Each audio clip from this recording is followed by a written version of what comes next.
भूतों का नृत्य रात घनी और सन्नाटे से भरी थी। पुराना महल अपने पुराने गुमनाम रहस्यों के साथ खड़ा था, लेकिन स्थानीय लोग जानते थे कि यह सन्नाटा हमेशा नहीं रहता।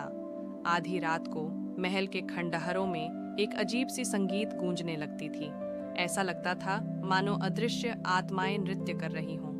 यह कहानी 4 दोस्तों अली, सलीम, फरहान और हमजा की है। वे युवा और साहसी थे और इन कहानियों को सिर्फ अफवाह मानते थे। एक रात उन्होंने इस रहस्य का पर्दाफाश करने का फैसला किया और महल की ओर चल पड़े। हाथ में मशाल लिए वे महल में दाखिल हुए। अंदर का माहौल रहस्यमय था। दीवारों पर धूल से ढकी पुरानी तस्वीरें टंगी थीं और हर कोना वीरान लग रहा था। जैसे ही वे महल के मुख्य हॉल में पहुंचे, जमीन बर्फ जैसी ठंडी महसूस होने लगी। अचानक हवा में एक सरसराहट हुई और एक मंद रोशनी फैल गई। हल्की हल्की धुन सुनाई देने लगी। अली हंसते हुए बोला, ये सब मन का भ्रम है। लेकिन तभी संगीत तेज हो गया और ठंडी हवा तेजी से चलने लगी। फिर एक भयानक दृश्य सामने आया। अदृश्य भूत उनके साथ नृत्य करने लगे।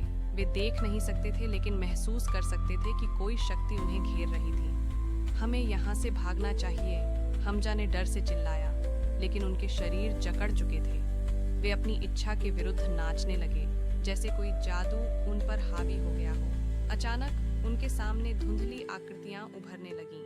वे देख सकते थे कि वर्षों पहले के लोग भी इसी तरह नृत्य कर रहे थे और फिर धीरे धीरे गायब हो गए। जैसे ही सूरज की पहली किरण महल पर पड़ी, संगीत थम गया। महल एक बार फिर शांत हो गया, लेकिन अली, सलीम, फरहान और हमजा वहां नहीं थे। वे हमेशा के लिए भूतों का हिस्सा बन चुके थे। आज भी जो कोई इस महल में आधी रात के बाद जाता है, उसे वही संगीत सुनाई देता है, और अगर वह नृत्य में शामिल हो जाए तो फिर कभी वापस नहीं आता।